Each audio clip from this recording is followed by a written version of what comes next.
del Grupo Parlamentario del Partido de la Revolución Democrática. Hasta por 10 minutos.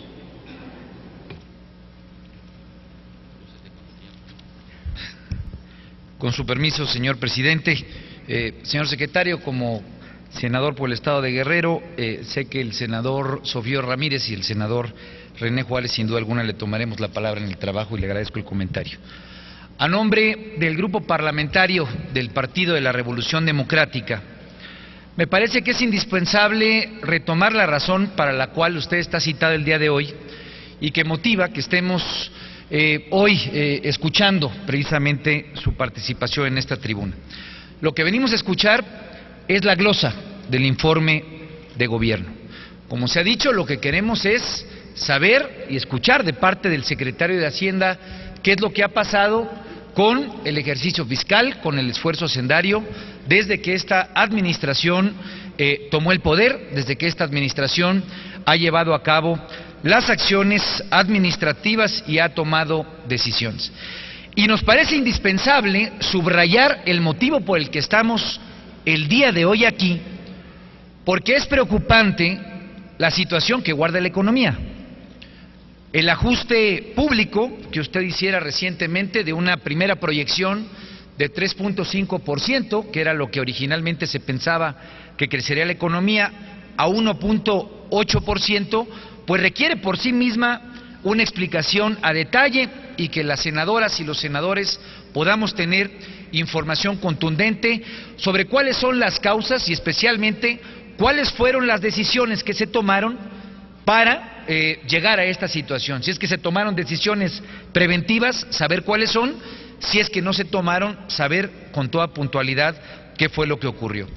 Y esto es especialmente indispensable subrayarlo el día de hoy, porque lo que se corre es el riesgo de una recesión, o por lo pronto esa es la información que ya empieza a circular. Es una nota de uno de los principales medios nacionales el día de hoy, citando a Reuters, en el cual ya se habla de una recesión económica, de tal manera que la primera pregunta que es indispensable que esta glosa nos permita tener en respuesta es si el país, si las finanzas públicas, si la economía nacional está o no en riesgo de una recesión. Y me parece importante porque nos ha tocado platicar con gente del Banco de México que tiene proyecciones de que el crecimiento no solamente no va a ser del 1.8%, sino que puede ser de alrededor del 0.7%. Y esto es indispensable que lo tengamos con toda claridad y que tengamos información de usted. Información detallada, porque por ejemplo, después de la tan cacareada reforma en materia laboral, la desocupación es mayor.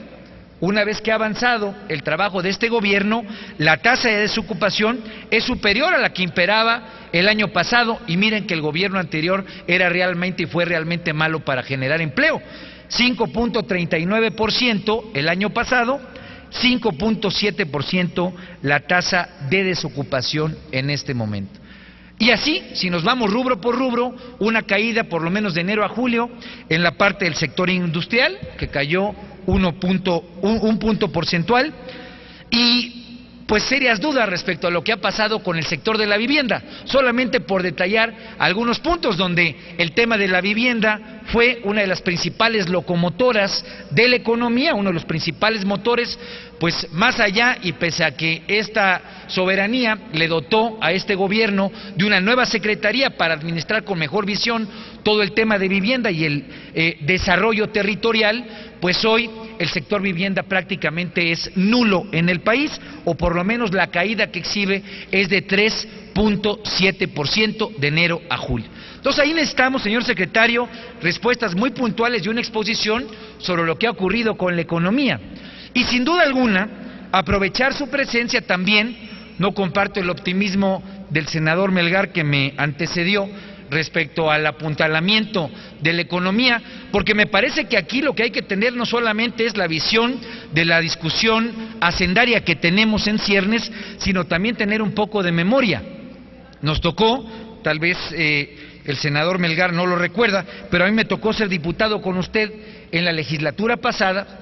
Y fue precisamente en la legislatura pasada donde el grupo parlamentario del Partido de la Revolución Democrática retomó un planteamiento histórico que no es nuevo. Ese planteamiento es del siglo XIX, no es, digamos, con bombo y platillo presentado por el actual presidente de la República. Es un planteamiento del desarrollo compartido que desde el siglo XIX existe, pero que nosotros como grupo parlamentario hemos insistido.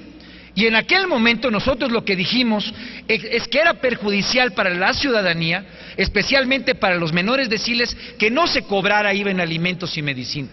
Y su grupo parlamentario en aquella ocasión, cuando nosotros presentamos todo un planteamiento alternativo en el que buscábamos que se gravara a aquellos que hacen transacciones en la bolsa, a aquellos que debían de pagar por sus utilidades, pues en aquel momento usted y con varios compañeros que ahorita veo los rostros por parte del Partido Acción Nacional, prefirieron irse por otra ruta. Qué bueno que ya en el poder han tomado este planteamiento, pero es un planteamiento nuevo, se lo digo al senador Melgar, es un planteamiento que es indispensable. Si lo que queremos es salirnos del discurso tradicional de las reformas estructurales como aquella panacea que nos van a permitir resolver todos los problemas del país y verdaderamente queremos entrar en una senda de crecimiento y obviamente en la posibilidad de que ese crecimiento sea compartido para toda la población, que dejemos de ser un país con un 50% de pobres y un país donde la riqueza se concentra solamente en unos cuantos. Y por eso es importante también haber escuchado su planteamiento. Cuando usted nos habla de la reforma hacendaria, reitero, es positivo que se haya quitado el IVA en alimentos y medicinas, usted ya lo ha dicho, es equivocado en este momento gravar con IVA en alimentos y medicinas a aquellos que gastan más parte de su recurso en alimentos y medicinas. Nada más que el problema es que la propuesta se queda corta. La propuesta se queda corta si verdaderamente lo que queremos es una reforma hacendaria que sea progresiva. Una reforma hacendaria que lo que posibilita es que la parte más alta de la población, especialmente esos grandes consorcios que hacía yo una revisión por lo menos de algunas notas y tal vez usted nos puede clarificar cuáles son los montos, del 2000 al 2011, los esquemas fiscales han llevado a devolver más de 1.642.000 millones de pesos en impuestos.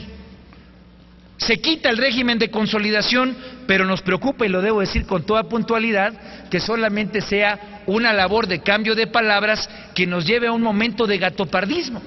que nos lleve a una situación en la que quitar o supuestamente modificar la consolidación fiscal y cambiarlo por el nuevo régimen opcional de grupos de sociedades sea simplemente mantener la misma lógica de huecos que han permitido que importantes grupos económicos en el país se aprovechen y se excedan, lastimando las finanzas públicas del erario que muchos servirían para generar ese desarrollo compartido y al final del día todo cambie para seguir igual. Requerimos, secretario, que estas preocupaciones se aclaren. Si queremos verdaderamente una reforma hacendaria que sea progresiva, necesitamos consolidar precisamente que sean los que más ganan, los que más paguen. Necesitamos también, y es algo en lo que la propuesta se queda en un planteamiento meramente fiscal, tal vez mal llamado hacendario. No se habla mucho del gasto público,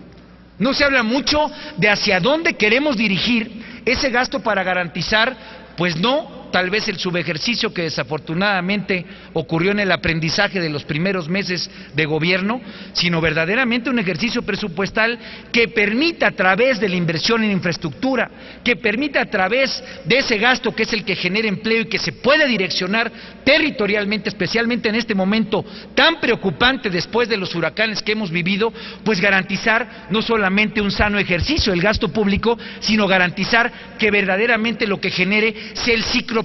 sea el contexto procíclico que requiere la economía. De tal manera, secretario, que quedan muchas dudas de su exposición. No solamente cómo vamos a garantizar la eficiencia en el gasto, no solamente cómo vamos a garantizar una reconducción que lo haga mucho más equitativo, porque hay que decirlo, el gasto público se mantiene en muchos programas clientelares en la misma lógica inercial de hace ya muchas décadas. Ahí está el planteamiento presupuestal, sino cómo le vamos a dar transparencia, cómo vamos a garantizar la sana fiscalización que merece este nuevo momento de la vida republicana, ¿Cómo vamos a garantizar una sana rendición de cuentas que posibilite que las finanzas públicas, para aquellos a quienes estamos convocando, desde el actor que más genera y que más recursos gana, al cual estamos comprometiendo en esta reforma a que pague más impuestos, cómo le vamos a garantizar, compañeras y compañeros, pues que por cada peso